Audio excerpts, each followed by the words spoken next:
Film की शुरुआत में हम एक सुनसान जगह पर टीवी चलता हुआ देखते हैं, जहां एक टीवी होस्ट एक लड़की का इंटरव्यू ले रही होती है। ये लड़की हाल ही में होने वाले एक मैसेकर यानी एक कत्ले आम में जिंदा बच गई थी। दरअसल कुछ वक्त पहले ही एक कत्ले आम शुरू हो गया था, जिसमें बहुत सारे लोग मारे गए थे। सबको मारने वाला एक जोकर था, एक पागल जोकर जो किसी को भी बगैर किसी वजह के मार दिया करता था। आम तरीके से नहीं, बल्कि काफी बुरी तरह। इस जोकर का नाम था आर्ट दी क्लाउन, जिसे हम आर्ट कहेंगे। अब ये लड़की बच तो गई थी, मगर आर्ट ने इसकी शक्ल का बुरा हाल कर दिया था। उसके चेहरे का हुलिया ही बिगाड़ के रख दिया था। अब जो टीवी हम देख रहे थे जिसमें ये इंटरव्यू चल रहा था, ये आर्ट का था। क्योंकि वो भी ये सब देख रहा था तो वो ठोकर मार कर टीवी को तोड़ देता है, जिसके बाद वो दोबारा से लोगों को मारने के लिए तैयार हो जाता है। जिसके लिए पहले वो अपना जोकर वाला मेकअप करता है और बाद में अपने खतरनाक हथियार उठाता है।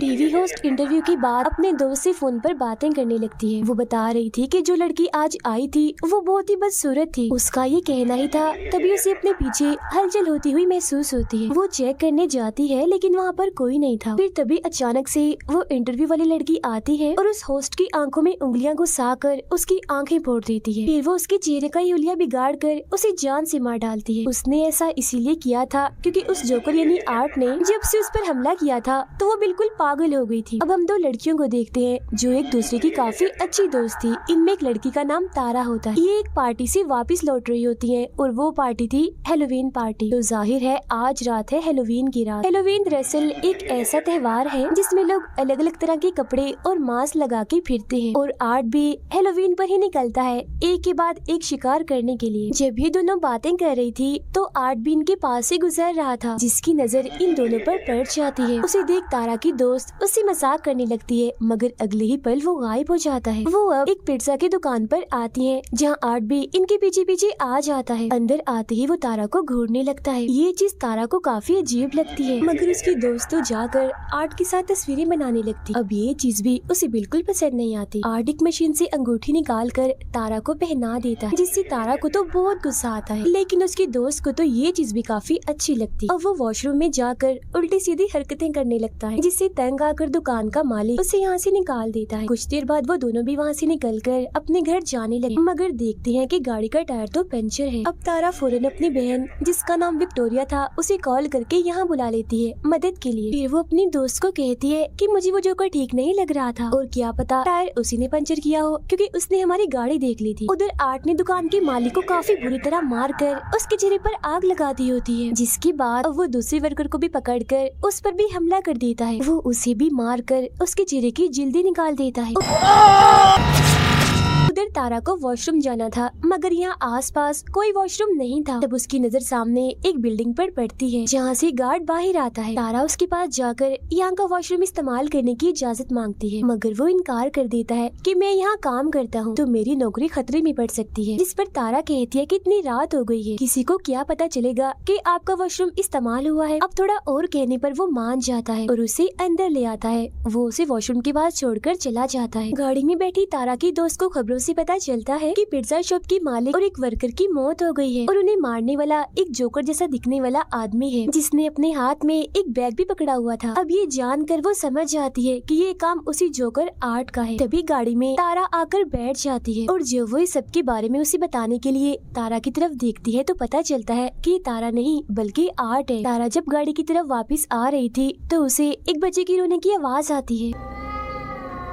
वो चेक करने जाती है, मगर वहाँ कोई भी नहीं था। तभी अचानक से पीछे एक औरत आ जाती है, जिसे अचानक देखकर तारा घबरा जाती है। औरत ने हाथ में एक गुड़िया पकड़ी हुई थी, जिसे वो अपने बेटे कह रही थी। दरअसल इसका ज़हनी तवाज़ुन ठीक नहीं था, ये पागल थी। अब तारा उसी बातों में उलझाकर आगे बढ़ती है, जहाँ एक बार फिर उसका सामना होता है आर्ट दी क्लाउन से, जिसके हाथों पर खून लगा हुआ था और वो एकदम शांत खड़ा था। मगर फिर अगले ही पल वो तारा को डरा देता है, तो वो यहाँ से भाग जाती है। भागते भागते वो एक गाड़ी के पीछे आकर छुप जाती है। आर्ट भी उसे ढूंढने के लिए यहाँ आता है, मगर जब वो नहीं मिलती तो वो चला जाता है। तारा को लगता है कि अब सब ठीक है, तो वो यहाँ से निकलने लगती है, मगर तभी पीछे से आर्ट उस पर हमला कर देता है और अपने औजार से उस पर कई बार वार करता है। फिर वो उसका गला घोटकर उसे मारने ही वाला था, मगर तभी तारा के हाथ एक नोकदार चीज लग जाती है, जिससे वो आर्ट पर हमला करके यहाँ से भाग जाती। अब यहाँ का दरवाजा बंद था, जिसे वो नहीं खोल पाती, इसीलिए वो इधर ही छुप जाती है। तब आर्ट भी यहाँ आता है, तो वो कोई चीज फेंक कर उसका उसका ध्यान भटकाती है और दूसरी तरफ भेज देती है। अब वो दोबारा से निकलने की कोशिश करती है तो देखती है कि आर्ट ने तो यहाँ का मेन दरवाजा भी बंद कर दिया है। वो सीढ़ियों के जरिए ऊपर आती है तो सामने एक जगह पर वो गार्ड को खड़ा हुआ पाती है। वो उसे काफी आवाजें लगाती है मगर वो नहीं सुनता क्योंकि उस वक्त वो गाने सुनने में मगन होता है। अब उसकी आवाज सुनकर आर्ट वहाँ आ जाता है और पीछे से उसे पकड़कर गले में इंजेक्शन लगाकर बेहोश कर देता है। अगले सीन में जब तारा को होश आती है तो वो खुद को एक कुर्सी पर बंधा हुआ पाती है। उसके मुंह पर भी टेप लगी हुई थी। उसके पास ही में आर्ट भी बैठा होता है और जब वो देखता है कि तारा को होश आ गई है तो वो उसे अपने हथियारों से डराने लगता है। फिर वो लाता है एक आरी और सामने का पर्दा हटाता है जहाँ उसने तारा की दोस्त को उल्टा लटकाया हुआ था, क्योंकि गाड़ी में जब वो उसके साथ आकर बैठा था तो उसने तभी उसे पकड़ लिया था। अब वो यहाँ बेरहमी की सारी हदें ही पार कर देता है। वो आरी से उसका पेट ही काट कर 2 हिस्सों में बांट देता है। अपनी दोस्त का इतना बुरा हाल देखकर तारा की तबीयत भी खराब होने लगती है, मगर फिर वो हिम्मत करती है और काफी कोशिश करने के बाद खुद को छुड़वा लेती है। वो उसी के हथियार से आर्ट पर हमला करके यहाँ से भाग जाती है। आर्ट भी उसके पीछे पीछे जाकर ढूंढने लगता है मगर वो पीछे से आकर एक बार फिर उस पर हमला कर देती है। वो उसे काफी देर तक मारती रहती है।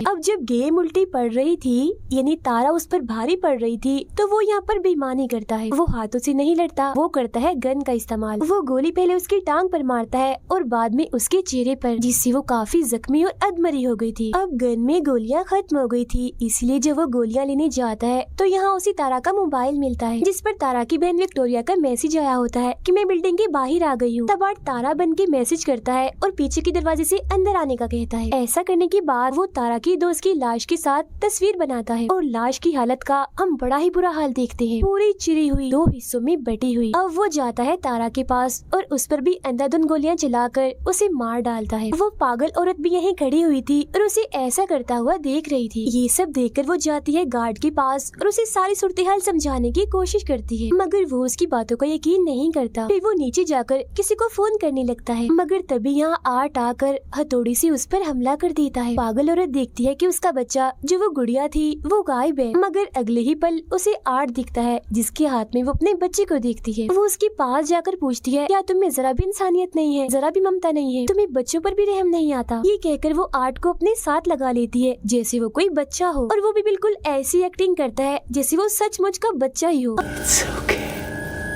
विक्टोरिया भी अंदर आ गई थी और वो तारा को फोन करती है तो बेल की आवाज जब अंदर से आती है तो वो वहाँ चेक करने जाती है। अंदर आकर तो उसके होश उड़ जाते हैं क्योंकि वहाँ वो तारा की दोस्त की कटी हुई लाश देखती है। तभी उसे एक लड़की की आवाज सुनाई देती है। विक्टोरिया समझती है कि ये तारा है, इसीलिए वो चेक करने जब नीचे जाती है तो वहाँ एक औरत को जमीन पर देखती है जो रेंग रही थी क्योंकि काफी जख्मी थी। वो तारा समझकर उसके पास जाती है, मगर तभी उसकी नजर वहाँ पड़ी उस पागल औरत पर जाती है। वो भी काफी जख्मी थी क्योंकि आर्ट ने उसके सीने और सर को काट के बुरा हाल कर दिया था। उसकी हालत बस मरने ही वाली थी। अब यहाँ सवाल ये आता है कि पागल औरत तो इधर ही है, तो ये कौन है जो विक्टोरिया के सामने पड़ी हुई है अपना सर नीचे करके? और फिर तभी हम जान पाते हैं कि ये और कोई नहीं बल्कि आर्ट है जो उसे अपने जाल में फंसाने के लिए यहाँ औरत का भेष बनाकर लेटा हुआ था। वो उस पर भी हमला कर देता है, मगर विक्टोरिया जैसे तैसे करके अपनी जान बचाकर यहाँ से निकल जाती है। वो ऊपर जाकर एक अलमारी में छुप जाती है। तभी यहाँ आर्ट भी आ जाता है जो ये जान चुका था कि वो अलमारी में छुपी है, मगर इससे पहले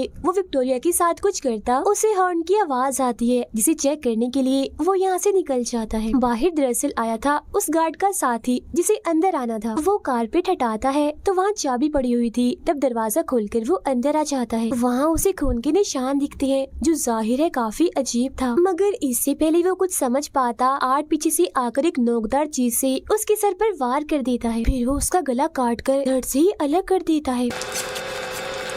विक्टोरिया यहाँ से निकलने की कोशिश करती है, मगर कोई भी फायदा नहीं होता। वो अपने सामने आर्ट को देखती है जो छोटे बच्चे की साइकिल चला रहा था, मगर अगले ही पल वो यहाँ से गायब हो जाता है और वो साइकिल वहीं पर गिर जाती है। वो उसे बचते हुए यहाँ से निकलने की कोशिश करती है, मगर पीछे से आर्ट आकर उस पर हमला कर देता है। वो शॉपर से उसका दम घोटकर मारने ही वाला था, मगर वो बच जाती है। फिर वो एक नोकदार चीज उठाकर आर्ट के पैर में मारती है और यहाँ से भाग जाती है। वो सीधा आती है अपनी बहन तारा के पास और उसका का इतना बुरा हाल देखकर टूट जाती है और रोने लगती है। वो अभी उधर बैठी ही थी कि तभी यहाँ आर्ट आकर उस पर हमला कर देता है। बार बार वार करके वो उसे काफी मारता है, मगर तभी पीछे से गार्ड आकर आर्ट को मारकर बेहोश कर देता है। जी हाँ, गार्ड, क्योंकि वो अभी जिंदा था। वो विक्टोरिया को लेकर एक कमरे में आता है और पुलिस को इस बारे में बताने लगता है। इस बीच वो देखता है कि विक्टोरिया की हालत काफी खराब है। वो उसे अब इमरजेंसी कमरे की तरफ ले जाने लगता है। तभी यहाँ आर्ट एक बार फिर से आकर गार्ड पर हमला कर देता है। वो पहले सिलेंडर से उसे मारता है और बाद में अपने पैर से उसका चेहरा ही कुचल देता है। अब घबराहट के आलम में विक्टोरिया एक लोहे की पाइप से ताला तोड़ने की कोशिश करती है जो आर्ट ने यहाँ पर लगाए थे। ताला टूट तो जाता है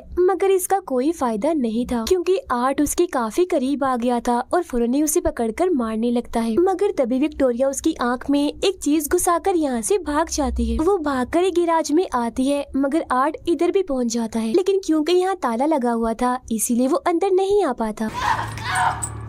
अब इतनी ही देर में पुलिस भी यहाँ पहुँच चुकी थी, लेकिन इससे पहले विक्टोरिया पुलिस के पास जाती आर्ट गाड़ी से गैराज का दरवाजा तोड़कर अंदर घुस आता है। अब क्योंकि वो गाड़ी से टकरा गई थी इसीलिए बेहोश होकर नीचे गिर जाती है। फिर जब तक पुलिस यहाँ आती है तो तब आर्ट विक्टोरिया का चेहरा नोच नोच कर खा रहा था। अब पुलिस आर्ट को सरेंडर यानी हथियार डालने का बोलती है, मगर वो अपने मुँह में गन रखकर खुद को ही गोली मार लेता है। अब पुलिस को पता चलता है कि विक्टोरिया मरी नहीं है, बल्कि अभी वो जिंदा है, बस काफी जख्मी है। इसके बाद सबकी लाशों को हॉस्पिटल ले जाया जाता है और जब डॉक्टर आर्ट की लाश को देखता है तो उसे काफी अजीब लग रहा था, क्योंकि मरने के बाद भी वो मुस्कुरा रहा था। तभी यहाँ बिजली खराब होने लगती है और आर्ट उठ जाता है, उस डॉक्टर को गले से पकड़ लेता है, क्योंकि वो मरा नहीं था बल्कि जिंदा था। इसका मतलब यही था कि अब वो लोगों को मारने का सिलसिला अब इस हॉस्पिटल से करेगा।